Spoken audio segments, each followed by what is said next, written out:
Engkau telah membuktikan sebagai penolong, sebagai penyelamat, sebagai penebus, menuntaskan pekerjaan-Mu dengan setia. Karena itulah firman Tuhan berkata, Engkau layak untuk menerima pujian, bahkan nama di atas segala nama. Di dalam nama itu adalah jaminan kelepasan kami. Di dalam nama itu jaminan kelegaan bagi kami. Terima kasih Tuhan, kami dapat berdiri di hadapan Tuhan hari ini di dalam ibadah ini.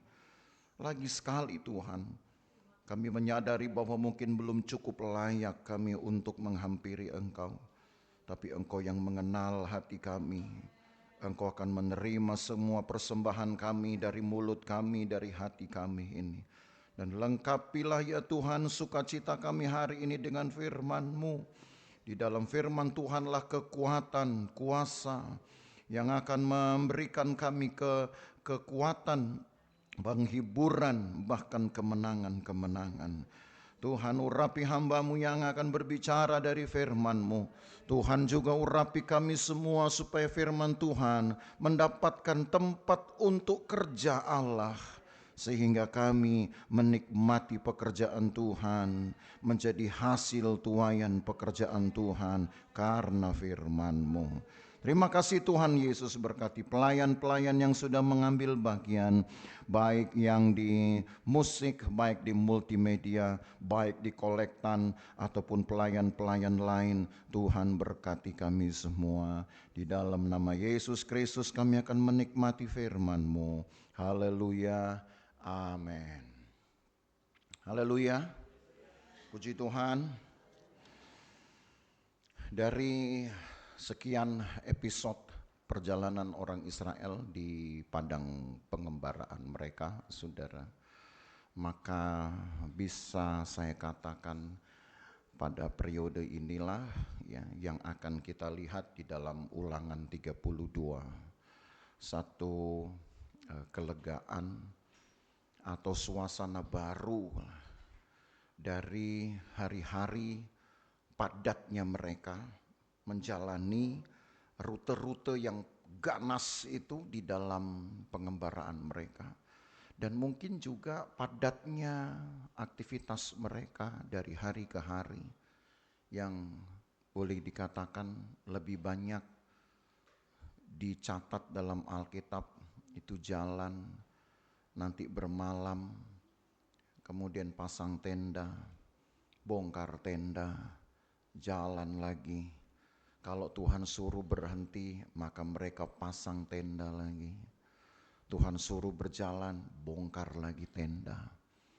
Dan itu mereka lakukan, saudara, sepanjang 42 kali bongkar pasang kemah. 42 kali, saudara.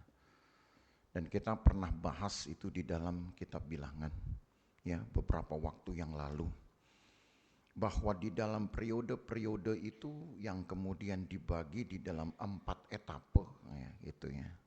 Walaupun kata etape nggak ada di dalam Alkitab memang. Tapi kalau dilihat itu dari setiap momen-momen penting, momen-momen krusialnya, disitulah kita membagi etapenya.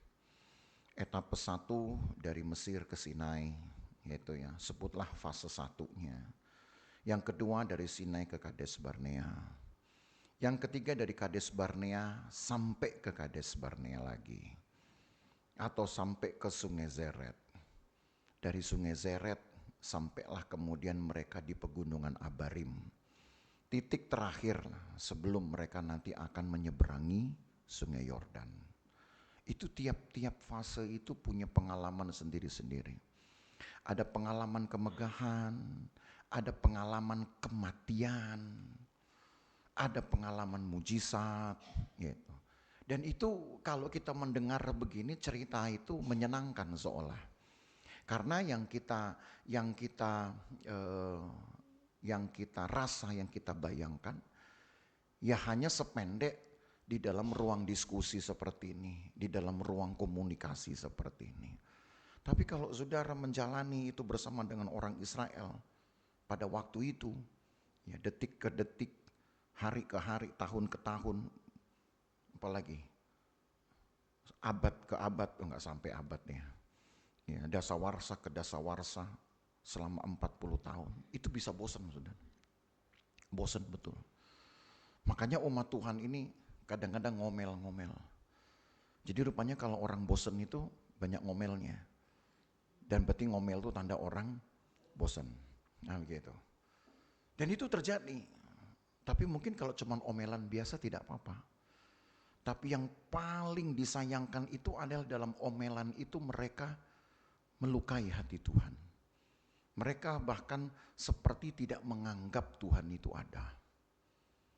Bahkan ada pernah satu kalimat mereka ucapkan itu masih di Gunung Sinai. Mereka berkata, adakah Tuhan di tengah-tengah kita? Gitu. Ini perhimpunan umat Tuhan, saudara. Sampai keluar ucapan seperti itu. Adakah Tuhan di tengah-tengah kita? Apakah hari ini saudara punya keraguan yang sama dengan orang-orang Israel ini? Ini masih boleh dikatakan masih 45 hari pertama dalam perjalanan mereka, saudara. Mereka sudah berkata, adakah Tuhan di tengah-tengah kita? Baru 45 hari loh. Belum 40 tahunnya belum. Itu catatannya di dalam kitab Keluaran 17. Adakah Tuhan di tengah-tengah kita? Baru 45 hari. Dari 40 tahun totalnya. Lalu berapa persen itu? Ya. Belum ada setahun kan itu bahkan. Saudara. Rupanya di dalam keadaan yang paling penat, walau baru 45 hari itu kan berarti sama dengan 6 minggu. Kan begitu. 1,5 bulan.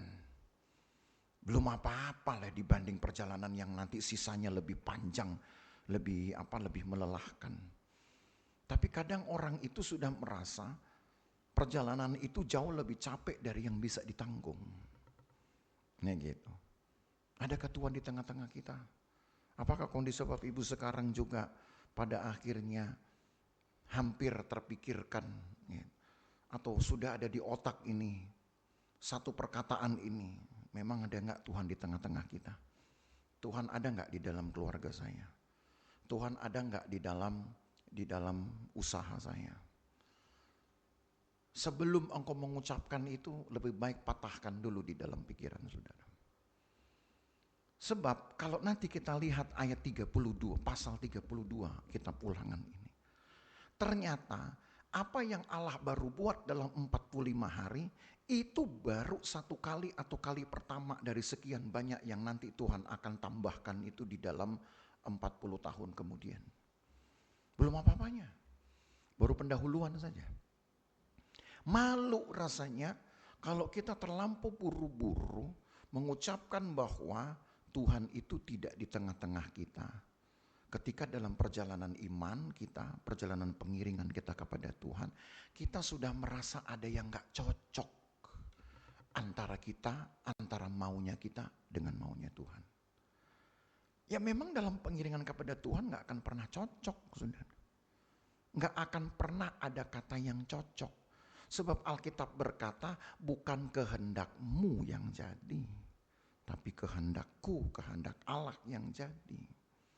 Jadi memang gak pernah cocok.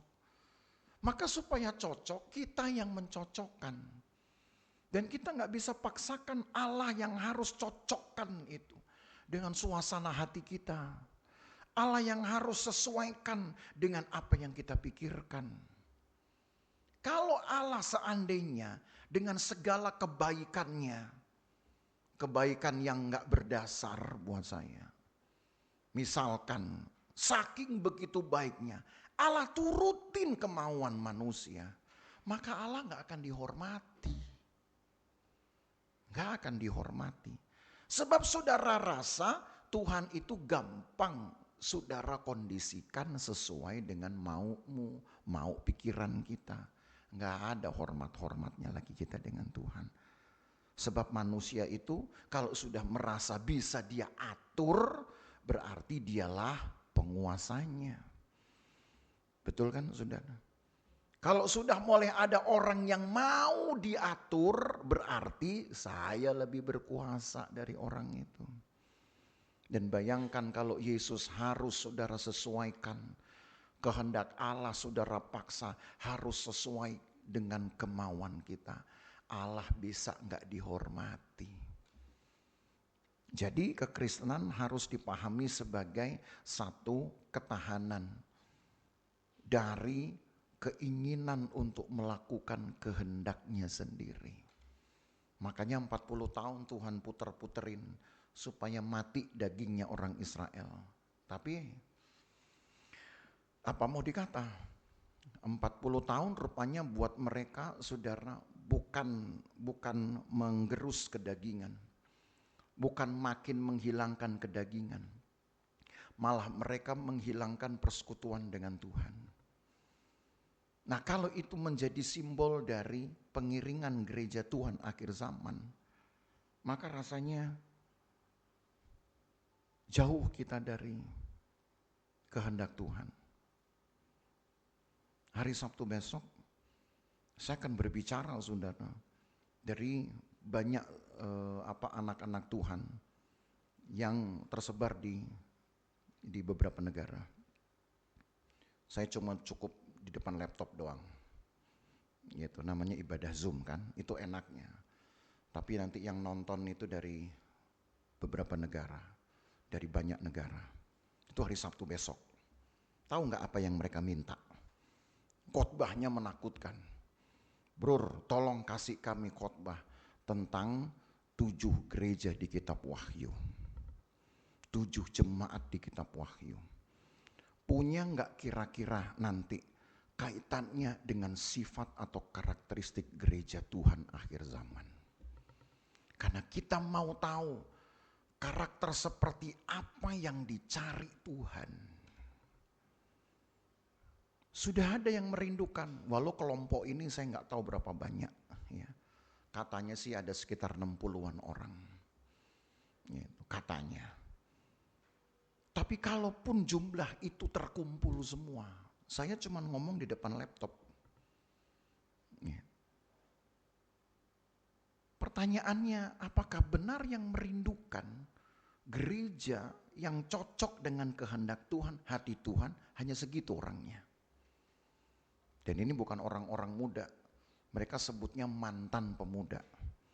Tahu kalau mantan pemuda artinya sudah kadaluarsa. Mudanya maksudnya, mudanya yang kadaluarsa, tuanya baru masuk gitu. Kalau tua kadaluarsa itu berarti sudah mau game tuh saudara ya. Ya. Namanya juga mantan anak-anak muda, berarti sekarang udah tua-tua. Tapi saya senang gitu, walaupun sebutlah hanya sekian puluh orang. Sudah mulai ada yang memikirkan seperti apa karakteristik gereja Tuhan yang Allah kehendaki. Nah itu. Maka saya kumpul-kumpul karena masih ada 5 hari ke depan. Saya cari. Karena buat saya itu merupakan satu tantangan. Bagaimana kita bisa mencari tahu apa yang Allah inginkan bagi gereja Tuhan akhir zaman. Karena disinilah ada saudara dan saya. Kita nggak sedang belajar 7 gereja di kitab Wahyu yang dikenal namanya Jemaat Efesus, Jemaat Smyrna, Jemaat Pergamus, Jemaat Laodikia, Jemaat Philadelphia. Jangan cuman apal itu nama-namanya. Tapi kita nggak ngerti sebenarnya apakah gereja ini memberi pembelajaran bagi umat Tuhan akhir zaman. Nah sekarang bagi kita perenungannya apa kalau begitu? Perenungannya adalah, beranikah umat Tuhan belajar untuk mengingat sejauh mungkin pengalaman-pengalaman imannya sejak dia mengenal Tuhan. Sejak saudara kenal dengan Tuhan dan bahkan lambat laun sejak saudara mulai bersekutu dengan Tuhan. Masihkah saudara mengingatnya? Dan ini yang akan menjadi berita di pasal 32. Ulangan 32 seperti yang di judul Alkitab ditulis nyanyian Musa. Tapi saya lebih suka membuatnya menjadi judul nyanyian kehidupan. nyanyian kehidupan. Kenapa? Karena apa yang ditulis sepanjang pasal 32 ini bukan cuma lagu-lagu doang atau urutan-urutan lirik untuk menyenangkan hati, tapi ini pengajaran. Pengajaran, saudara. Dan pengajaran ini ternyata mempunyai nilai hidup. Saya ajak saudara dulu untuk membaca langsung ke ayat 44-nya. Kita ke Ulangan 32, tapi kita baca dulu ayat 44 sampai 47. Perhatikan kalimat di sini. Lalu datanglah Musa bersama-sama dengan Yosua bin Nun dan menyampaikan ke telinga bangsa itu segala perkataan nyanyian tadi. Yang tadi yang mana? Yaitu yang di ayat 1 sampai 43. Nah, kita belum baca, nanti kita akan bahas. Makanya saya katakan kita baca dulu di sini. Jadi ini semacam kayak kesimpulan, penutupnya. Nyanyian itu diperdengarkan ke telinga bangsa itu. Loh, ini kan kerjaan yang nggak gampang, saudara. Beda kalau saya menyanyikan di depan umum, maka kerjaannya hanya satu kali, lalu bisa dinikmati bersama-sama. Kalau harus menyanyikan ke telinga bangsa itu, saudara ngebayangin nggak kerjaannya Musa ini? Butuh waktu berapa lama untuk setiap lagu, setiap nyanyian dia deketin kuping orang, nyanyi. Selesai deketin kuping orang lagi. Nah, orang Israel yang dihitung 600 ribuan, saudara. Kuping yang dia nyanyiin 600 ribu kali. Kurus saya rasa Musa ini lama-lama. Gitu. Kita memang gak pernah tahu mekanisme seperti apa. Apakah Musa menyanyikan di depan umum hanya satu kali lalu orang kemudian menikmatinya dalam satu adegan atau satu segmen istilahnya kalau dalam dunia film. Atau memang betul-betul Musa menyanyikannya itu kepada orang-orang tertentu, mungkin tidak tiap kuping, tapi kepada orang-orang tua, kepada pemimpin-pemimpin pasukan, karena itu umumnya yang Musa lakukan untuk beberapa hal. Makanya saya katakan nggak bisa saya gambarkan mekanismenya ini, detailnya kayak apa. Tapi yang jelas nyanyian ini diperdengarkan itu dengan jelas sebab dekat dengan telinganya orang Israel. Kalau cuman umum begini kan ada yang dengar, ada yang enggak. Ada yang tiba-tiba kehilangan 1-2 bait. Kenapa? Karena mungkin pas lagi ada lalat lewat, lalu kemudian begini, nyanyiannya ya ketinggalan nyanyiannya. Kan bisa aja, saudara. Ada nyamuk di kaki, pas begini lewat gitu. Tapi yang kalau ayat ini dengan jelas bahwa nyanyian ini betul-betul dikenali dari awal sampai akhir liriknya. Paling tidak itu yang bisa saya gambarkan. Lalu apa tadi disebut perkataan nyanyian. Jadi nyanyian ini bukan berarti orang kayak ngomong. Tapi sebenarnya nyanyian ini disebut perkataan adalah nyanyian firman. Nyanyian pengajaran.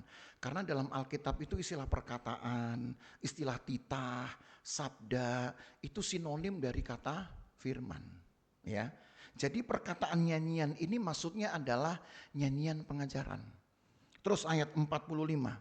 Setelah Musa selesai menyampaikan segala perkataan itu, maksudnya nyanyian toh, perkataan nyanyian itu kepada seluruh orang Israel, berkatalah ia kepada mereka, perhatikanlah segala perkataan yang kuperingatkan kepadamu pada hari ini, supaya kamu memerintahkannya kepada anak-anakmu untuk melakukan dengan setia segala perkataan hukum Taurat ini. Tuh.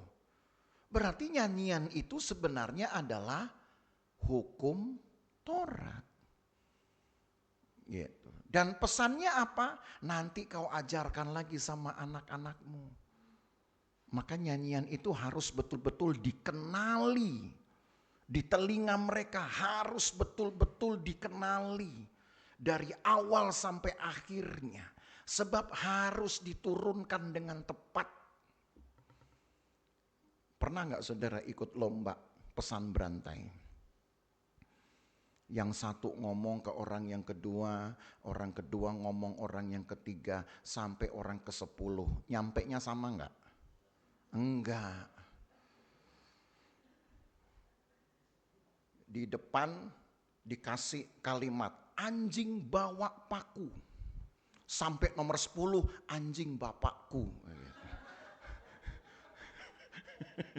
Itu contoh. Itu contoh, saudara. Artinya, sudah dari telinga ke telinga aja bisa nggak nyampe loh saudara. Jadi nyanyian ini nggak boleh asal. Makanya saya yakin Musa nggak menyanyikan di depan umum satu kali saja. Lalu kemudian orang Israel, oke, saya ngerti. Nggak gitu saya rasa. Walaupun juga susah juga kalau bisa mengerti. Kalau seandainya Musa harus nyanyi di kupingnya orang Israel 600.000 orang. Berarti 600.000 kali. Jadi nggak ada yang pernah tahu ini kayak apa. Tapi yang jelas Alkitab bilang nyanyian ini harus nyampe A sampai Z. Karena ke anak-anak mereka harus diulangi lagi. Harus diulangi lagi. Harus diulangi lagi. Bapak Ibu Saudara, rasanya mungkin sudah berulang kali saya katakan sebagai gembala. Anak-anak kita, orang-orang di rumah kita, usahakanlah, upayakanlah baca firman Tuhan dari apa yang pernah kita dapat. Wah susah Pak ngatur anak-anak. Ya gak apa-apa, susah itu baru hari pertama. Coba lagi hari kedua. Kalau susah belum setahun jangan dulu bilang susah.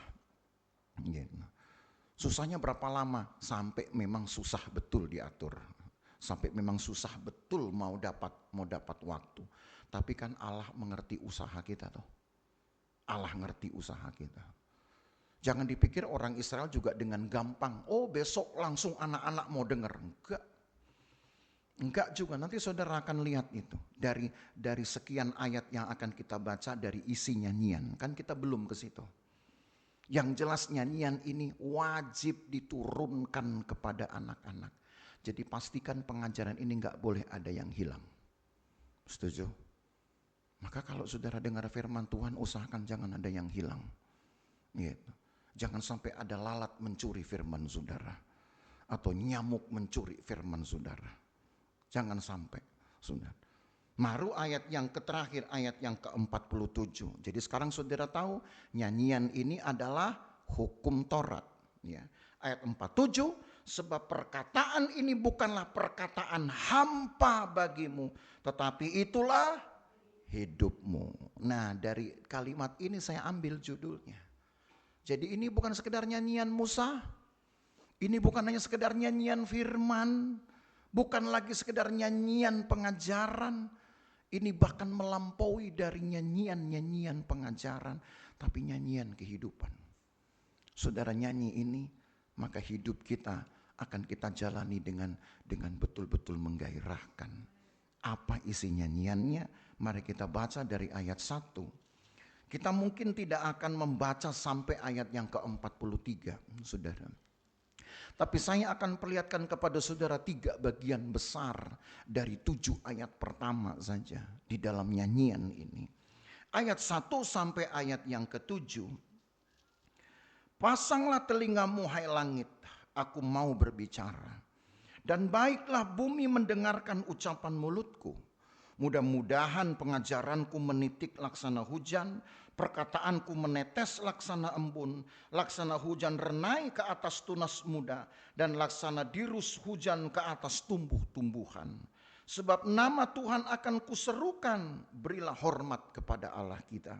Gunung batu yang pekerjaannya sempurna, karena segala jalannya adil, Allah yang setia dengan tiada kecurangan, adil dan benar dia. Saya stop di 4 ayat pertama ini dulu. Dari 4 ayat pertama ada pengelompokan bait pertama. Atau sebutlah ini, ya kalau kita nyanyi itu bait pertamanya. Semua bicara tentang pengagungan kepada Tuhan. dan pembuktian afirmasi tentang siapa Tuhan itu. Tuhan disebut sebagai gunung batu yang pekerjaannya sempurna. Apalagi jalannya adil. Apalagi sifatnya setia. Kan Allah setia. Tiada kecurangan, adil dan benar dia. Siapa yang masih merasa sini Tuhan suka nggak adil? Siapa yang masih ngerasa di sini Tuhan mencurangi berkatnya? Aduh, Tuhan curang nih sama saya. Saya yang setia, saya yang rajin berkorban, saya nggak pernah absen. Sudah datang lebih dulu, pulang belakangan. Wah, berkatnya kok kalah. Kalah sama siapa? Kalah sama teman saya yang datangnya belakangan, pulangnya lebih dulu. Ada yang begitu ya. Marah ya. Saya ini kalau kebaktian datang lebih dulu loh Tuhan. Yang lain belum datang, saya datang lebih dulu. Pulang belakangan. Kalah dengan mereka yang datangnya belakangan, pulang duluan. Terus kita protes sama Tuhan. Tuhan gak adil. Biarin aja. Karena berkat Tuhan itu gak ada hubungannya dengan siapa yang pulang duluan dan datang belakangan. Saudara. Itu hanya masalah ketertiban dan penghormatan kita kepada Tuhan. Tapi saudara tahu nanti bahwa semua yang kita lakukan kepada Tuhan itu nanti dasar dari kepercayaan. Kalau soal berkat mungkin masih umum, masih sama. Tapi belum tentu Allah percayakan. Nah itu lain lagi. Dipercaya kenapa? Oh karena tanggung jawabnya. Karena kalau datang itu sudah dengan satu persiapan, makanya datang lebih dulu. Hari Sabtu kemarin, sore saya melayani ibadah pemuda di Kramat. Saya pikir namanya ibadah pemuda, yang datang pasti muda. Rupanya ada satu bapak saudara yang duduk di situ udah lama, ibadah belum mulai. Bapak-bapak loh saudara. Udah umur, rambutnya udah putih, pasti kelihatan udah tua. Dan mukanya udah peot, pasti tua. Ya, udah gak seger lagi. Dalam hati saya bilang, ini orang ini ngapain ini? Ibadah pemuda dia datang. Terus ada teman saya datang, saya tanya, siapa? Dia juga gak tahu. Jadi gak kenal ini. Bapak ini saya mau negur takut nanti salah. Saya pikir orang itu udah biasa di situ. Kalau udah biasa kan berarti yang lain-lain anggap itu sudah biasa. Tapi begitu tahu ada orang masuk dilihatin, oh berarti ini belum ini baru ini. Taunya gembolannya banyak sekali saudara. Gembolannya itu kayak orang mau jualan kardus bekas itu. Udah kayak Sinterklas, taruh di kursi. Nggak tahu apa kerjaannya, cuman ternyata mampir doang karena tahu ada kebaktian. Cuman mau ikut kebaktian. Saya nggak tahu nih ibadah apa. Pokoknya ada kebaktian, saya datang. Saya bilang masih untung Pak, ini ibadah komuda. Kalau ibadah ibu-ibu itu baru Bapak aneh. Jadi ibu-ibu bapak-bapak yang datang gitu. Ya. Jadi entah kerinduan, entah apa, tapi datang orang itu. Karena menurut kesaksiannya, keyakinannya, apalagi ya, menurut ya perkataannya, oh yang penting ada gereja, saya mampir datang. Masih bagus, saudara. Masih bagus. Ada orang yang mungkin malah di toko sebelah pahit hati, tadinya orang yang setia, cuman gara-gara kemudian membanding-bandingkan berkat Tuhan, akhirnya jadi ngambek. Itu gak sedikit. Gak sedikit yang begitu. Kenapa ngambek? Tuhan curang. Dari mana tahu Tuhan curang? Kan kita yang bikin definisi sendiri Tuhan curang. Emang ada di dalam Alkitab, kalau Tuhan lebih memberkati yang datang duluan, datang belakangan dibanding yang datang duluan, kan gak ada ayatnya. Berarti jangan sok-sok kita bilang Tuhan curang. Itu kan bahasa kita sendiri karena kita gak terima. Ngerti maksud saya saudara? Dan ayat ini menegaskan bahwa tidak ada kecurangan padanya. Justru yang diperkenalkan Allah itu gunung batu yang pekerjaannya sempurna. Kita belajar sedikit di sini. Kalau kita lihat dari sisi Allah, Allah itu dari A sampai Z dia sempurna. Nggak perlu ada yang ditambahkan. Ngerti ya artinya? Nggak perlu dia pakai proses belajar dari nggak ngerti menjadi ngerti, dari bisa menjadi ahli. Itu buat Tuhan nggak perlu. Karena Tuhan itu adalah Allah Maha Kuasa. Dari awal dia sudah ahli. Sebutlah begitu. Tapi kalau manusia mau menjadi ahli perlu proses nggak dia? Perlu proses kan. Pertama nggak ngerti. Kemudian menjadi sedikit ngerti. Akhirnya jadi banyak ngerti. Kemudian jadi ngerti banget gitu. Sampai akhirnya pakar, ahli. Itu ada prosesnya. Nah ayat ini, mengapa digunakan Tuhan gunung batu? Sebenarnya itu cara Allah mengkomunikasikan dirinya melalui proses manusia. Kalau Allah disebut gunung batu sebenarnya nggak cocok kalau buat saya. Saudara tahu gunung batu? Gunung batu itu baik di dalam bahasa Indonesia maupun juga di dalam bahasa aslinya itu sebenarnya sejenis terumbu karang yang selalu ada di dasar laut. Pernah lihat terumbu karang? Itu kalau kena kaki, saudara, kena kulit, udah deh. Terumbunya tetap di situ, kulit saudara yang nempel di situ. Daging kita nempel di situ. Keras sekali itu. Nah terumbu karang ini ternyata awalnya nggak langsung begitu. Dia mulai mengendap sedikit demi sedikit dari satu endapan koral.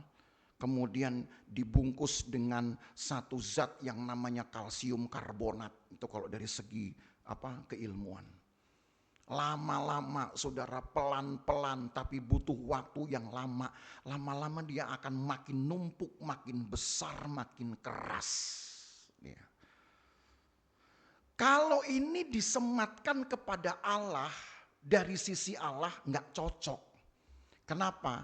Karena Allah itu nggak butuh waktu untuk menjadi kuat.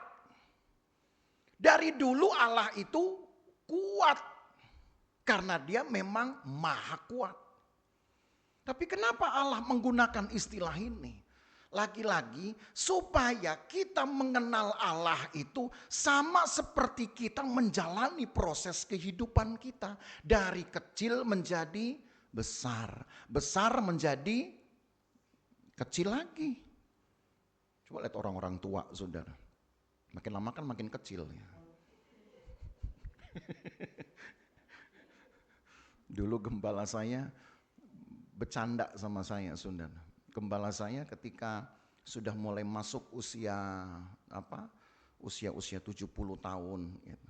Dia pakai baju itu dia kaget sendiri.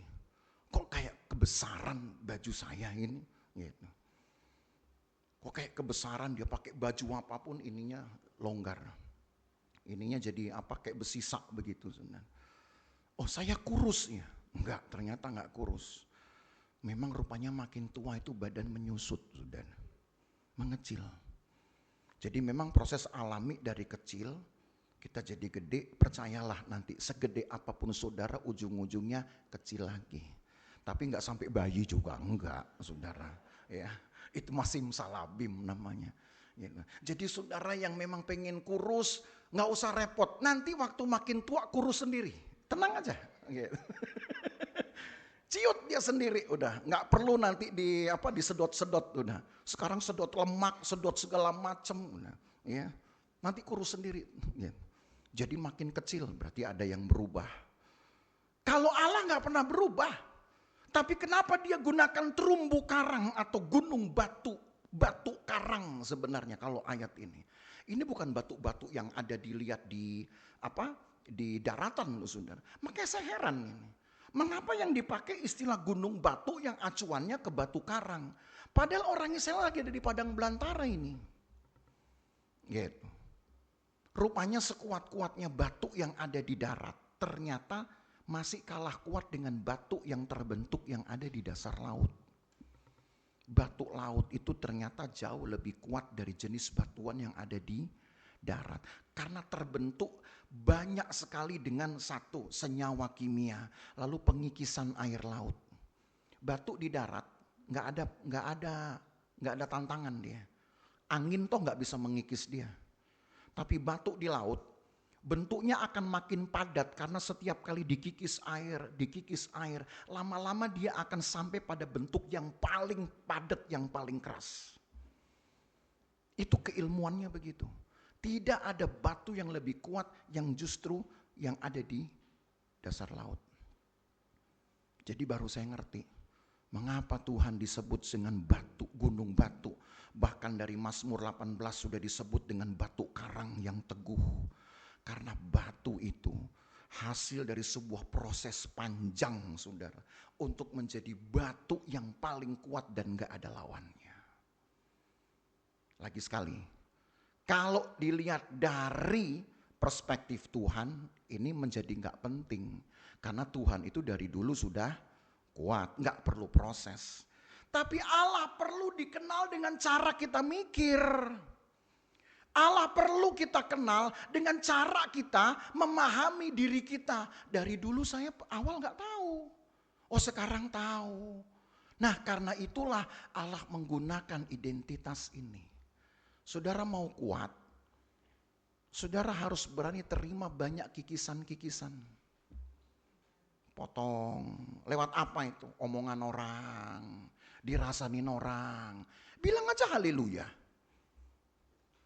Kalau saudara protes, berarti saudara gak terbentuk gitu. Saudara kena penderitaan, tapi saudara diem aja, hanya nanya sama Tuhan. Anggaplah itu saudara sedang dikikis. Seperti batu yang awal, makin lama makin kecil karena dikikis air laut. Tapi bentuknya jadi makin keras.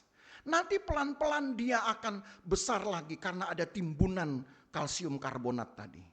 Dikikis lagi. Jadi makin padat lagi.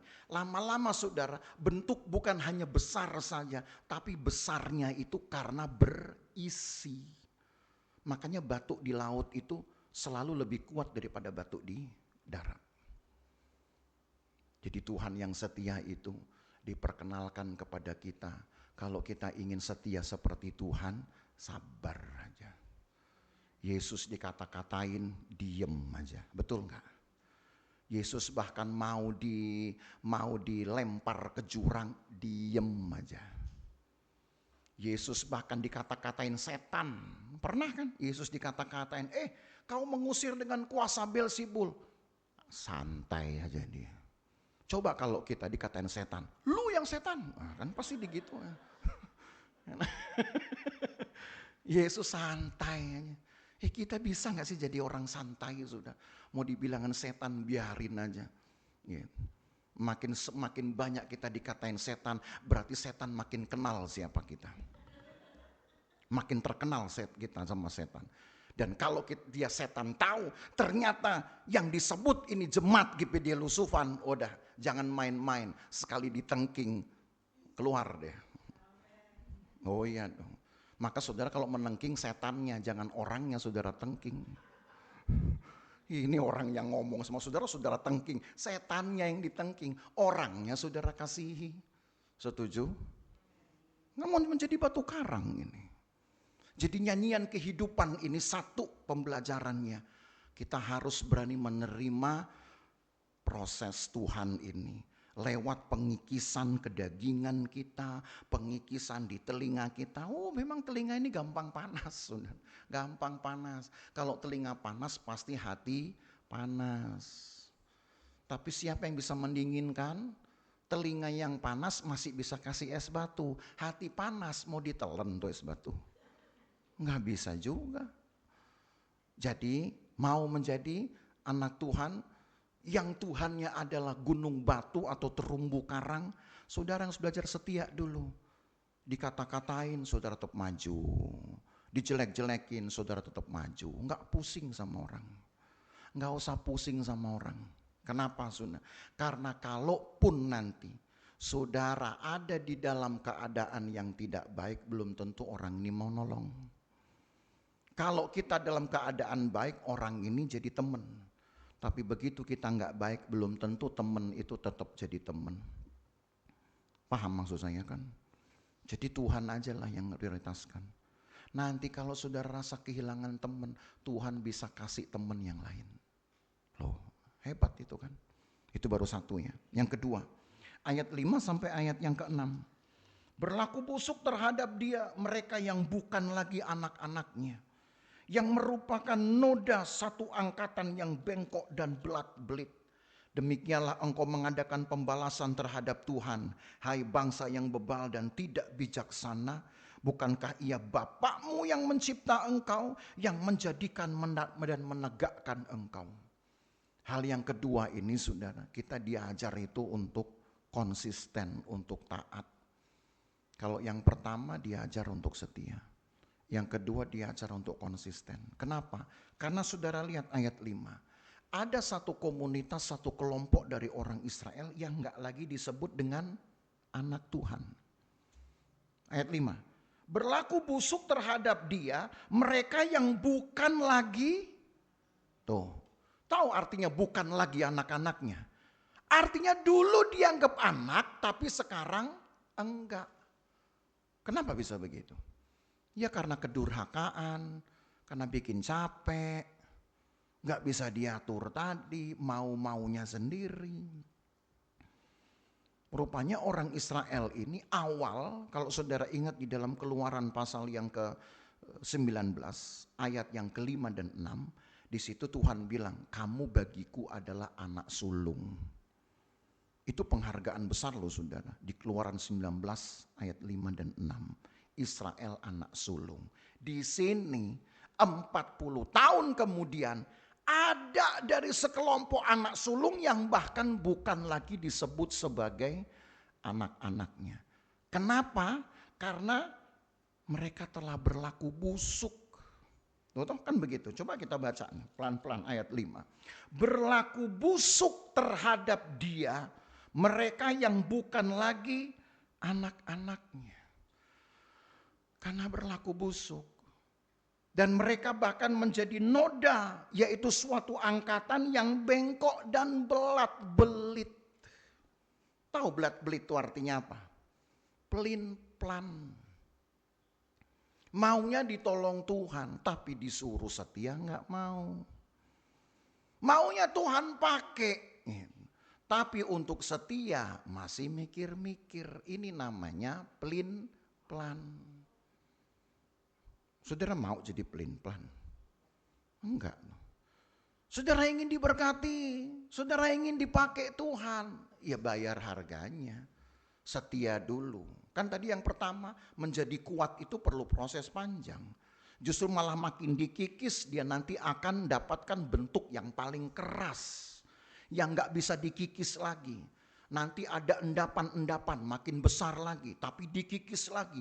Lama-lama saudara bentuknya itu makin besar tapi makin berisi. Enggak besar tapi kopong. Itu kan perlu waktu berarti. Maka menjadi anak Tuhan, jangan pelin-pelan, jangan belat-belit. Kalau saudara ingin mendapatkan ketenangan seumur hidup, maka cari ketenangan itu juga seumur hidup. Nggak bisa saudara pangkutan, Tuhan bikin saya tenang ya. Emang Tuhan satpam saudara? Kan tidak. Satpam punya jam jaga. Tuhan nggak punya jam jaga, Alkitab bilang. Bahkan waktu pagi sebelum orang bangun aku ada. Itu kata kitab Ayub. Ketika manusia sudah jauh malam dan tertidur, aku terjaga. Itu kata Tuhan. Di jam tidur Allah masih terjaga. Di jam orang belum bangun Allah sudah ada. Satpam itu. Satpam mah kerja 12 jam sehari. Lebih dari itu berarti ada lemburnya. Kita aja saudara yang gak bisa menempatkan diri. Maka Bapak Ibu Saudara, hal yang kedua yang diperlukan tadi yang pertama kan belajar untuk sabar, setia, dan setiap pengikisan apapun yang saudara terima, terima saja dengan kata puji Tuhan. Sambil nanti hatimu akan semakin kuat. Yang kedua, jangan pelin-pelan, itu aja. Kalau engkau ingin, Tuhan, saya ingin masa depan anak saya baik, ya bayar dengan hidup saudara. Gitu. Saya ingin supaya nanti akhir hidup saya, masa tua saya tetap ada di dalam keadaan penuh damai. Ya bayar itu seumur hidup saudara. Gitu. Tidak ada istilah premi putus saudara ya kalau ikut Tuhan. Ya, bayar premi setelah 10 tahun maka tidak perlu bayar premi, tetapi tetap nanti nilai dari asuransi naik. Iman gak pakai model asuransi. Iman harus dipupuk tiap hari. Kalau iman pakai asuransi, dari dulu saya sudah mengasuransikan iman saya, saudara. Iya, begitu saya jadi gembala, Tuhan saya invest sekian, 20 tahun nanti saya kerja, begitu 20 tahun kemudian saya jadi gembala lagi. Tapi jemaat saya sudah langsung 1000 misalkan begitu. Enak aja. Memang yang kerja Tuhan, yang nikmati kita. Enggak begitu. Jadi iman gak boleh diasuransikan, saudara. Iman diperjuangkan hari ke hari. Terakhir yang ketiga, ayat yang ke-7. Ingatlah kepada zaman dulu kala. Perhatikan tahun-tahun keturunan yang lalu. Tanyakan kepada ayahmu, maka ia akan memberitahukannya kepadamu. Kepada para tua-tuamu, maka mereka mengatakannya kepadamu. Sampai situ saja. Apa maksud ayat ini? Belajarlah saudara untuk menjalani kehidupan saudara berdasarkan riwayat saudara masa lalu. Kalau masa lalu ternyata hidup saya pahit, berat, karena saya belum kenal Tuhan, maka mulai saya kenal Tuhan, saya gak mau mengulangi yang lalu. Gitu aja gampangnya. Atau mungkin, kenapa setelah saya kenal Tuhan, 5 tahun pertama, 6 tahun pertama, kok hidup saya masih begini-begini aja. Jangan-jangan kita belum setia, belum sungguh-sungguh, masih simpan dosa, masih simpan kepalsuan, belum murni pelayanan saudara, masih pelayanan secara bibir doang, nyanyi kelihatan paling kusuk, berdoa kelihatan paling mewek, tapi kelakuan, nah ini dia, yang repot ini. Ada orang berdoa paling kusuk kelihatannya, muka disedih-sedihin. Gitu. Tapi begitu nanti dia amen, dia bikin nangis orang, saudara. Ada kelakuan kayak begini. Di gereja nangis-nangis, di luar gereja orang dibikin nangis. Nggak ada ya di sini. Kalau nangis sama Tuhan maka itu berarti tanda pertobatan kan saudara. Nggak boleh lagi melakukan hal yang lebih buruk. Tangismu kepada Tuhan itu menunjukkan bahwa cukuplah Tuhan. Saya menyesali apa yang sudah saya lakukan dahulu yang tidak Tuhan senangi. Itu kan tangisan itu bisa banyak artinya. Tapi jangan kemudian kita bikin nangis orang. Nanti ujung-ujungnya saudara seperti Raja di kitab Yesaya itu, kok saya lupa namanya, yang bikin nangis Tuhan. Yesaya sampai marah kepada raja ini. Kamu sudah membuat Tuhan itu kecewa. Coba ya. Bisa bikin nangis Tuhan. Mungkin kita nggak lihat Tuhan nangis kayak apa, tapi dari perilakunya. Karena itu tadi, mungkin orang nggak perhatikan kita bikin jahat. Mungkin orang nggak tahu kita bikin hal-hal yang berdosa. Tapi hati saudara ini loh gak pernah bersyukur. Hati saudara ini loh yang gak pernah mau terima pekerjaan Tuhan. Itu kan bikin hati Tuhan sebenarnya sesak, kecewa. Secara raga kita datang di ibadah. Tapi jiwa kita belum terlepas dari semua kemarahan atau kepahitan. Hati-hati loh itu. Maka belajarlah dari masa lalu, kan Alkitab bilang. Apa masa lalunya? Ada waktu tahun-tahun di keturunanmu yang lalu. Coba tanya itu kepada tua-tuamu. Maksudnya kepada orang tua. Saya gimana sih dulu? Kamu dulu susah hidupnya. Kamu dulu hidupnya itu penuh dengan kepahitan. Kalau sampai saudara dengar masa lalu hidup saudara seperti itu, lalu hidup sekarang pun saudara masih sama, berarti saudara gak ada perubahan. Itu aja. Jadi kalau ikut Tuhan, saudara, itu caranya, indikator saudara alami kemajuan cuma satu. Hidupmu gak sama seperti yang lalu. Udah itu aja. Kalau dulu saudara suka menggerutu, tukang penggerutu, sekarang enggak, lebih suka bilang amin, suka menerima, gitu aja. Dulu paling suka nyala-nyalain orang, sekarang lebih suka untuk menasehati orang, untuk mendidik orang. Dari situ saja, enggak lagi sama seperti dulu, itu udah indikator berarti saudara bertumbuh. Tapi kan harus tahu dulu kayak apa saya. Paham ya? Nah kalau dulu saudara udah bagus, ini pertanyaannya sekarang, kalau dulu saudara bagus, dulu loh orang ini rajin betul kebaktian, hujan pun datang, banjir pun datang. Sekarang, nah ini hati-hati nih. Kalau yang dulu nggak bagus sekarang bagus itu kemajuan. Tapi kalau dulu bagus, sekarang jadi itu. Ini saudara kan tahu sendiri itu artinya apa. Harusnya kalau dulu sudah bagus berarti hari ini harusnya lebih bagus. Itu tujuan ayat ini. Maka belajar dari masa lalu itu bukan untuk membangga-banggakan masa lalu. Dulu saya orangnya itu kalau berdoa cepet banget loh Pak, penuh Roh Kudus. Ada yang pernah diskusi sama saya begitu. Baru berlutut 5 menit langsung bahasa roh. Wih luar biasa. Saya tanya sekarang susah banget Pak, udah mau amin belum bahasa roh. Pertanyaannya kenapa? Gak tahu, gak mungkin. Cuman kamu yang tahu. Jangan-jangan Tuhan sudah gak hadir. Enggak, Tuhan masih sama saya bilang. Yang gak sama kamu pasti. Kenapa kamu diskusi sama saya seperti itu? Apa yang kamu mau cari? Jawaban seperti apa? Yang jelas kalau kamu sendiri bingung, saya lebih bingung. Karena yang kamu yang alami, saya belum pernah alami kayak begitu.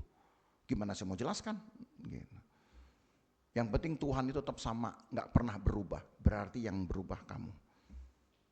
Diam dia, mungkin dalam pikiran, aduh salah juga ini saya diskusi sama Pak Gem gitu ya. Tapi serius ada yang bilang gitu, kenapa ya Pak? Dulu saya 5 menit bahasa roh, sekarang udah mau amin Pak. Gitu. Udah ibadah mau amin, susah bahasa roh. Cuman kamu loh yang tahu saya bilang. Itu artinya kamu dulu bagus, sekarang tanda tanya. Maka belajar, kalau memang kamu rasa ada sesuatu yang gak beres pun kamu gak tahu, cuman satu yang bisa membantu kamu. Ingat lagi, dari mulai dulu kamu bagus, sekarang jadi kurang. Apa yang sudah kamu buat, pasti ada rekam jejaknya. Cuman kamu yang tahu. Minimal di otakmu lah itu terekam semua. Ingat lagi saya bilang. Ingat lagi, kalau kamu melupakan itu berarti kamu yang sombong saya bilang. Jadi Bapak Ibu Saudara hati-hati, jangan jadi anak Tuhan tuh terlampau sombong. Arti sombong itu apa? Sok jadi orang yang mungkin kelihatannya rajin, rohani, tapi orang ini salahnya aja gak mau dirubah. Buat saya inilah orang sombong. Kalau cuma sekedar bilang, saya lo yang paling suka dipakai, saya lo paling paling bagus bajunya, itu bukan sombong, itu banyak ngomong. Ya, beda soalnya. Sombong itu kalau nggak mengakui kelemahannya, itu sudah mesti tahu definisinya. Nggak mengakui kelemahannya, tapi sok-sok dia jadi orang yang mau tampil beda, itu orang sombong. Jadi jangan menuduh orang sombong gara-gara omongannya, saudara. Ada yang omongannya kayak orang sombong, tapi sebenarnya hatinya itu rendah hati. Nah yang paling bahaya, orang yang kelihatan rendah hati, ya, omongannya kayak baik, tapi di hatinya ini gak mau mengakui kelemahannya di hadapan Tuhan. Persis seperti orang Farisi berdoa, Tuhan, saya kalau kasih persembahan itu, gak pernah absen, gitu. Belum tanggalnya saya sudah kasih persembahan. Kalau perlu sampai berenceng-renceng, kan ada tuh. Datang seorang janda yang kasih 2 peser. Tuhan saya kasih semua. Karena inilah rumah saya jual. Yesus bilang apa? Yang paling besar ini. Karena dia memberi dari ketidakadaannya. Jadi kalau saudara memberi hidup itu jangan dari sisa. Ya. Tuhan, saya ikut Tuhan, lebih setia. Kenapa? Karena udah tua Tuhan, takut nanti kalau saya sakit gak ada yang nolong, takut nanti saya mati gak ada yang menghiburkan. Gitu. Waktu masih muda kelayapan, begitu udah tua rajin gitu. Pantas jangan-jangan di sorga ini semua yang lebih banyak antri, semua ada orang-orang tua semua. Gitu. Ya. Kenapa? Karena yang jaga kuncinya Petrus, sudah tua kan itu. Saya pikir aduh ini harus betul-betul dirubah saudara. Maka ingat masa lalu bukan untuk disombongkan tapi untuk merenung. Dulu saya bisa baik, sekarang kok kurang. Apa yang salah? Jangan kemudian persalahkan Tuhan. Tuhan gak adil lah, Tuhan gak kerja. Pasti kitanya yang salah itu. Sama seperti seorang yang pernah bersaksi. Dulu itu di dalam cerita fact or fiction kalau tidak salah. Saya tutup dengan cerita itu. Fact or fiction, nama film. Itu pernah difilmkan. Fiksi atau fakta. Seorang yang memang jago piano. Tapi tiba-tiba dia seperti lupa untuk menggerakkan jarinya. Lalu kemudian stres dia. Dan tiba-tiba dia diingatkan kepada satu orang yang dulu pernah ngajarin dia piano, dasar-dasar piano. Orang ini sudah sangat tua. Dia cari-cari nomor teleponnya. Lalu kemudian dia hubungilah melalui pesan singkat. Tolong datang, ajari saya lagi main piano karena mendadak keahlian saya hilang. Begitu bunyinya. Datang bapak ini. Yang main piano ini pun kaget gitu, karena sudah lama nggak ketemu, pangling begitu. Tapi kemudian diperkenalkan, saya ini gurumu dulu ketika kamu masih SD. Main lagi. Dan ternyata bisa, saudara. Ketika bisa, dia sudah mulai ikut pertunjukan lagi. Sekali waktu dia mau hubungi lagi si bapak ini untuk ucapkan terima kasih. Tahu-tahu dapat berita, saudara, bahwa bapak ini sudah meninggal beberapa waktu yang lalu. Dia ingat, loh kan pernah dia datang ke rumah saya. Tapi sebenarnya jauh sebelum itu dia sudah dinyatakan meninggal. Maka siapa yang datang itu? Nah gitu. Maka ada film namanya Fact or Fiction. Tapi saudara nggak tahu nggak, ternyata itu adalah kesaksian benar. Itu masuk di kategori fact, artinya nyata. Entah yang datang malaikat, saya nggak tahu. Ngambil rupa seorang yang dulu pernah menjadi guru pianonya. Itu cuma cerita loh ya, cuma cerita. Tapi saudara tahu bahwa merenungkan masa lalu, kehidupan saudara, cuma dua hal. Kalau saudara temukan masa lalumu lebih buruk dari hari ini, tapi hari ini saudara sudah lebih baik dari yang lalu, maka pertahankan, ucapkan syukur dan pertahankan. Tapi kalau ternyata yang lalu lebih baik dari hari ini, saudara wajib bertobat. Cuman itu aja. Supaya hidup saudara kembali menjadi kesenangan Tuhan. Haleluya. Jadi 3 hal tadi. Ini baru ayat 7.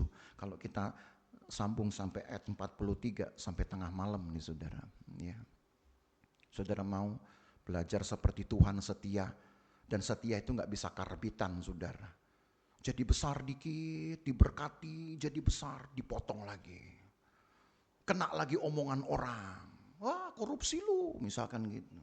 Udah biarin aja. Kalau memang kita gak terbukti korupsi, anggap aja itu semua mengikis kedangingan kita. Nanti Tuhan berkati lagi, dipakai Tuhan lagi. Orang lagi kemudian caci lagi kita. Kamu ternyata main dukun. Biarin aja. Kalau memang saudara gak melakukannya, anggaplah itu mengikis kedagingan kita. Sampai saudara dapatkan bentuk iman saudara dari hati yang sangat kuat. Yang gak akan terkecoh, gak akan tertipu dengan omongan orang. Seperti Allah terumbu karang kita. Yang kedua, jangan pelin-pelan. Kalau mau keselamatan, cari. Mau masuk surga, cari. Jangan kemudian jadikan Tuhan itu kayak undian berhadiah. Enggak.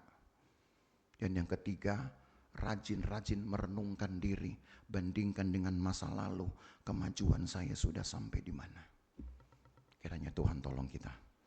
Hari ini ada roti dan anggur perjamuan Tuhan. Apa yang Alkitab katakan? Setiap kali kamu makan dan minum dari meja perjamuan ini, kamu ingat apa yang Yesus lakukan. Sama ayat ini. Ingat apa yang Yesus pernah lakukan. Dari mulai lahirnya sampai matinya, dia tidak mengalami hal yang menyenangkan. Coba itu, lahir aja ditolak-tolak tempatnya. Sudah mau melayani aja juga tidak dapat tempat. Mengajar di bait Allah juga diusir-usir sama orang Farisi. Maka Alkitab bilang Yesus tidak punya tempat untuk meletakkan kepalanya. Sampai nanti di jalan salib tidak ada orang bisa tahan perilaku kasar orang Romawi. Gak ada orang bisa bela Yesus. Dari dia datang sampai dia naik ke sorga, dia tidak pernah mengalami hal yang menyenangkan. Tapi pernah dia protes? Kalaupun terakhir dia menangis di Taman Getsemani, dia cuma berkata, biarlah kehendakmu yang jadi, bukan kehendakku yang jadi. Berani saudara kekristenan dibangun dengan ini? Itu pilihan itu ada pada saudara. Tapi yang jelas kalau kita renungkan hal ini semua, lambat laun Allah akan pakai kita dengan caranya, dengan porsinya. Mari kita bangkit berdiri, kita berdoa, sambil juga kita siapkan hati kita untuk mengambil bagian di dalam meja Tuhan. Ku tidak takut, sebab Kau besertaku.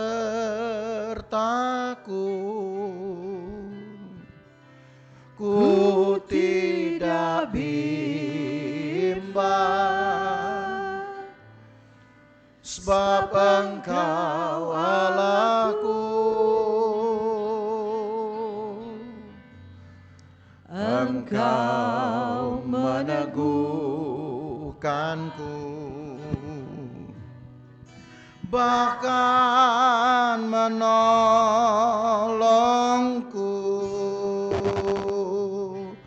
Kau batu karangku, Yesus Tuhan. Turun coba. Ku tidak takut, sebab Kau besertaku.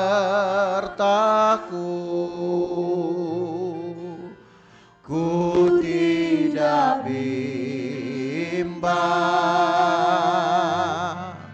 sebab Engkau Allahku. Engkau meneguhkanku, bahkan menolongku.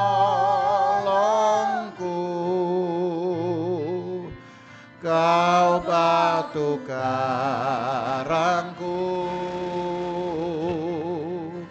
Yesus Tuhan. Yesus memegangku dengan tangan kananmu. Yesus memberi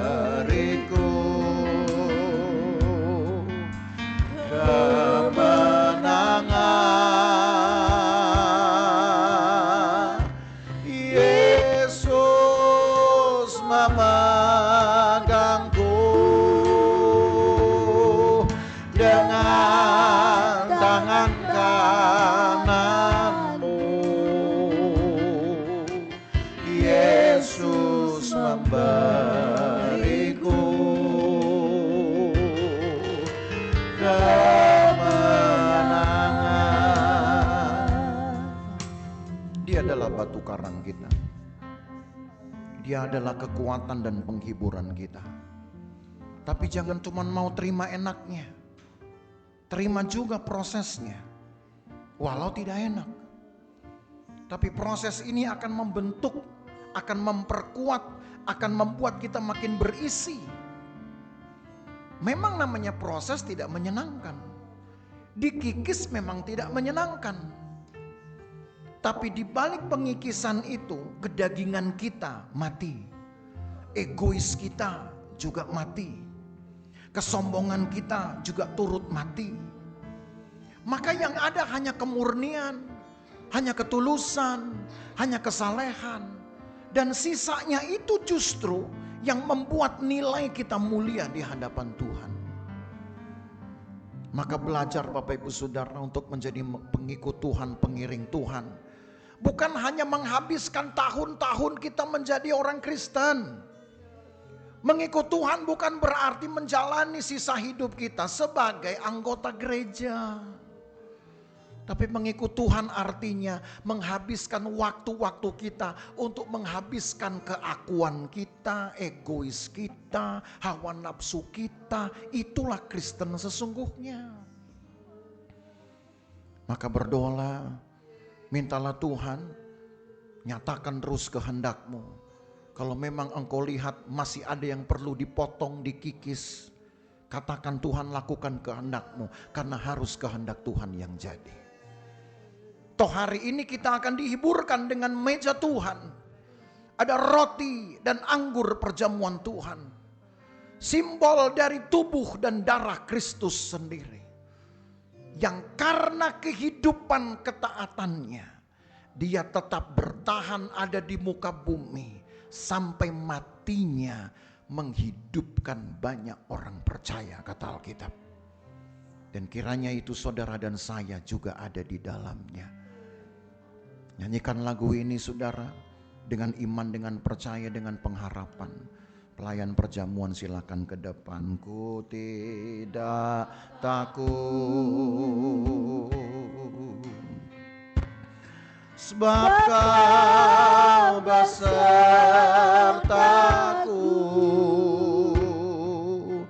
Ku tidak bimbang, sebab Engkau Allahku.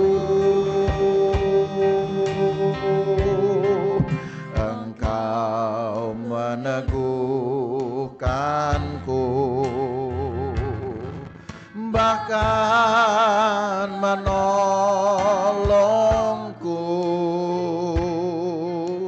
Kau batu karangku, Yesus Tuhan. Yesus memegangku dengan tangan kananmu. Yesus memberiku kemenangan.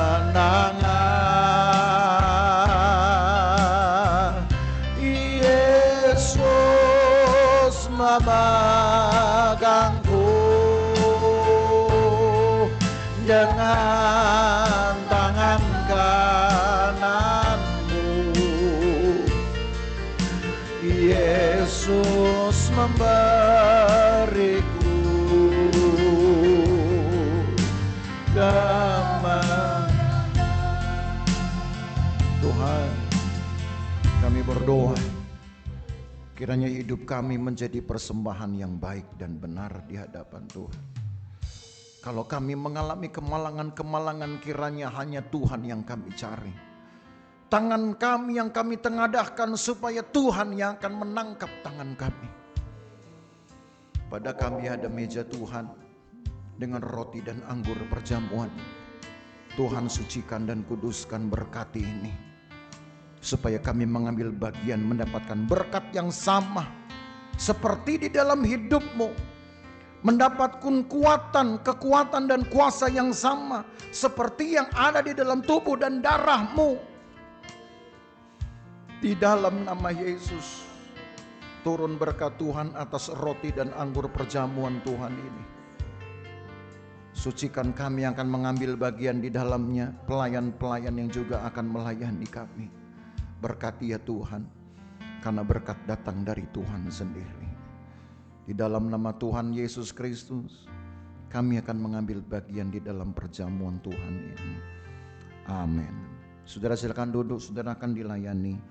Dan sambil kita nyanyikan pujian ini. Ku tidak takut,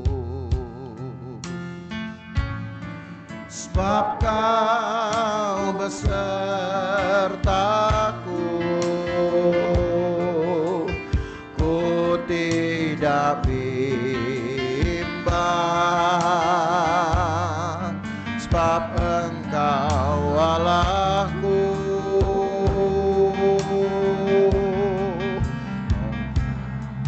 Meneguhkanku, bahkan menolongku.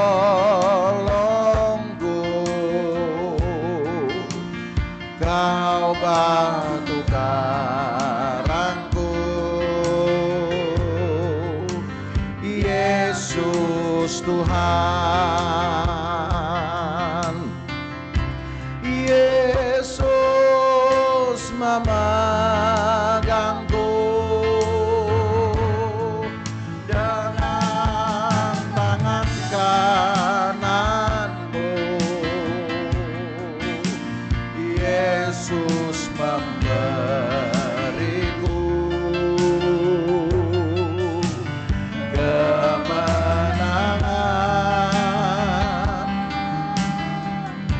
Yesus memegangku dengan tangan kananmu. Yesus memberiku kemenangan. Lagi refnya, Yesus.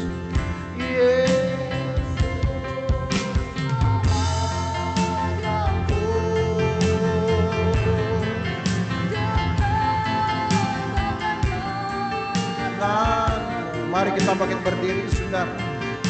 Yesus memberiku kemenangan. Yesus memegangku dengan tangan kananmu. Yesus memberiku kemenangan.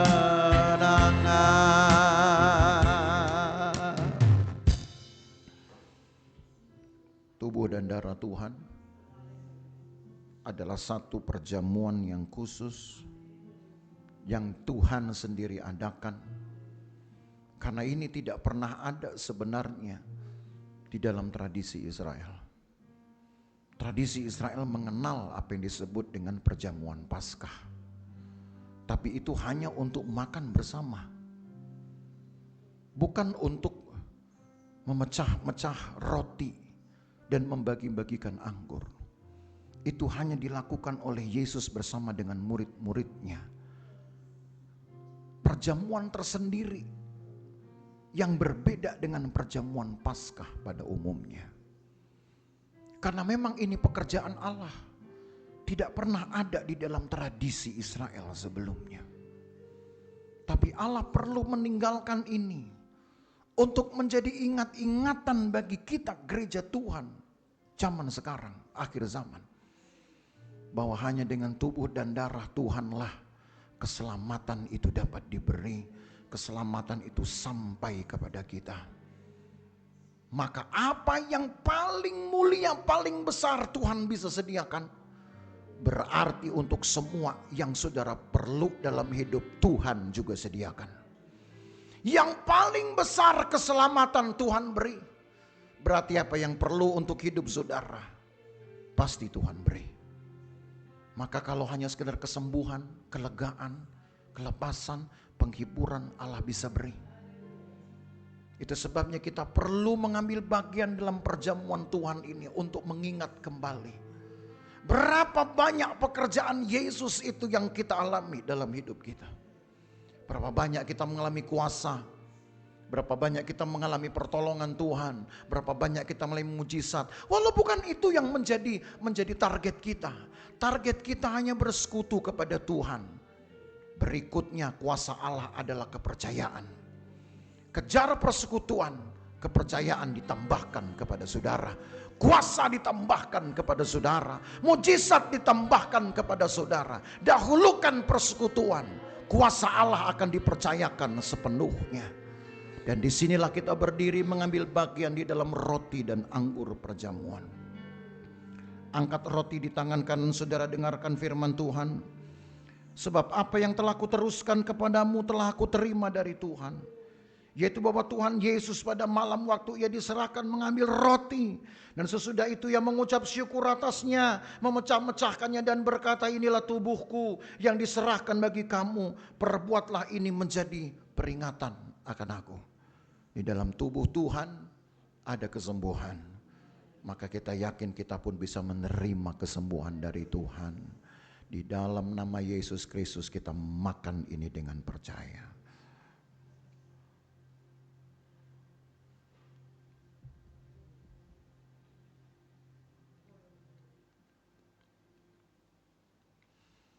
Haleluya.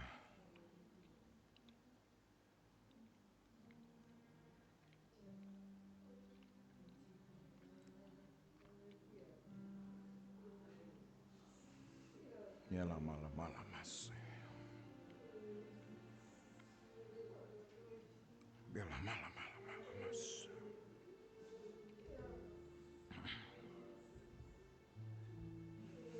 Ya lama-lama mas.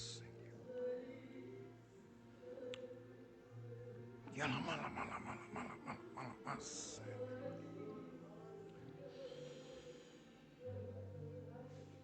Dia lama-lama mas.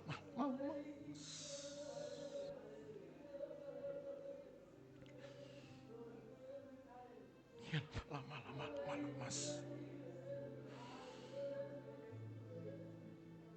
Haleluya.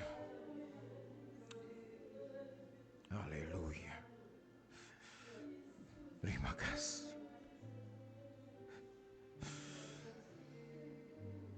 Ya lama-lama mas.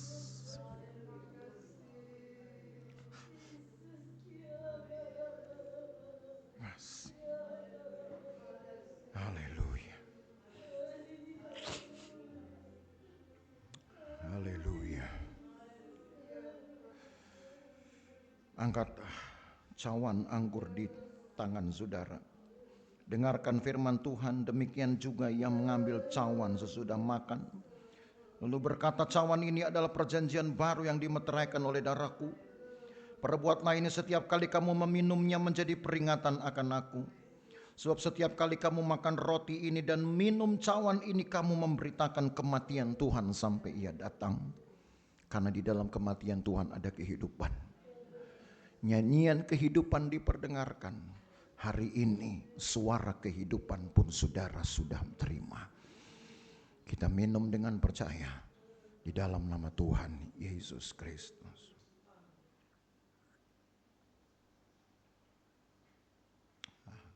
Haleluya. Terima kasih Tuhan. Terima kasih Tuhan. Terima kasih Tuhan. Terima kasih Tuhan. Hidupmu ada pada kami. Kiranya juga kekuatan dan kuasa yang ada pada hidupmu ada pada kami. Perjamuan Tuhan hanyalah momentum ingat-ingatan. Supaya kami kembali menilai, kembali untuk mengukur pengabdian kami, pengiringan kami kepada Tuhan, ketulusan kami mengikut Engkau. Ampuni kami Tuhan kalau ada yang salah. Ampuni kami kalau selama ini mungkin kami menjadi lebih egois. Ampuni kami kalau kami mungkin menjadi lebih sombong dari hari-hari yang lalu. Kami ingin hidup kami lebih hari lebih baik. Kami ingin hidup kami lebih hari lebih murni, lebih tulus kepada Tuhan. Jagai Tuhan hati kami di dalam persekutuan dengan Engkau. Karena selebihnya dalam persekutuan itu kekuatan Tuhan akan ditunjukkan menjadi bagian kami dan kesaksian kami. Terima kasih banyak Tuhan Yesus. Terima kasih banyak Tuhan. Tuhan tolong kami. Tuhan tolong umat-Mu. Dimanapun kami berada. Dimanapun mereka ada. Di dalam pekerjaan. Di dalam aktivitas lainnya. Baik di rumah. Di luar rumah. Tuhan pagari. Tuhan berkati. Hindarkan dari bahaya celaka perbuatan jahat orang lain. Tapi sebaliknya Tuhan jadikan hidup mereka terang dan kesaksian bagi orang-orang di sekitar mereka. Tanpa ada ketakutan karena roh Tuhan bekerja. Dan apa yang mereka lihat dari hidup kami umat-Mu. Apa yang mereka dengar dari perkataan kami selaku jemaat-Mu. Itu akan mengetuk hati mereka. Akan bicara dalam hati mereka. Sebagai satu panggilan untuk mengikut Tuhan. Maka Tuhan kami berdoa biarlah Tuhan basuh perkataan kami, basuh pikiran kami. Supaya dalam hidup ini hanya ada Engkau, hanya ada berkat, hanya ada kebaikan yang kami pikirkan dan yang kami ucapkan. Lagi sekali hanya ada Engkau, hanya ada firman, hanya ada berkat dari pikiran dan perkataan kami. Tuhan tolong kami. Berkatilah seisi rumah dari umat-Mu. Berkati anak cucu mereka. Berkati ya Tuhan segenap kerabat mereka. Tuhan yang tahu, yang mengenal kerinduan mereka. Bekerjalah ya Tuhan sesuai dengan kehendak-Mu tentunya. Terima kasih Tuhan Yesus. Terima kasih banyak Tuhan. Hari ini, besok kami serahkan dalam tangan Tuhan. Sebagaimana yang sudah Tuhan sudah pelihara, maka Tuhan akan lakukan dengan cara yang sama. Selama kami tidak berubah hati, selama kami tetap terpaut kepada Tuhan, justru Allah akan tambahkan hidup kami menjadi kemuliaan bagi Tuhan sendiri. Terima kasih Tuhan. Berkatilah persembahan-persembahan umat-Mu, persepuluhan-persepuluhan umat-Mu. Berkatilah juga ya Tuhan pengorbanan-pengorbanan mereka. Apa yang mereka sudah beri, sudah bawa ke dalam rumah Tuhan ini. Tuhan berkati mereka. Terima kasih banyak Tuhan Yesus. Kami pulang jagai, jauh dekat berkendaraan berjalan kaki jagai, pelihara. Baik dengan cuaca yang mungkin tidak baik tetap Tuhan jaga. Supaya kami tiba di rumah kami dengan selamat dan sejahtera dari Tuhan sendiri. Maka Bapak Ibu Saudara sekalian, pulang dengan membawa berkat dari Allah Bapa, kasih sayang dalam persekutuan dengan anaknya Yesus Kristus, dan penyertaan Roh Kudus memelihara kita dari hari ini sampai selama-lamanya. Dan berkat ini kita terima di dalam nama Tuhan Yesus Kristus. Segala kemuliaan hanya bagi Tuhan. Segala hormat pujian hanya bagi Tuhan. Kuasa dan kemuliaan hanyalah bagi Tuhan. Segala kemuliaan,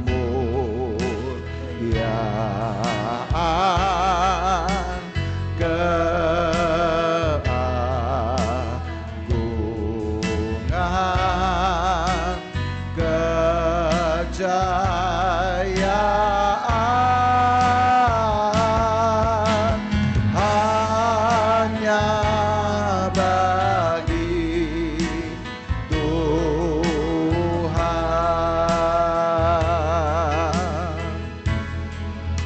Jemaat yang diberkati, bersama kita berkata, amin.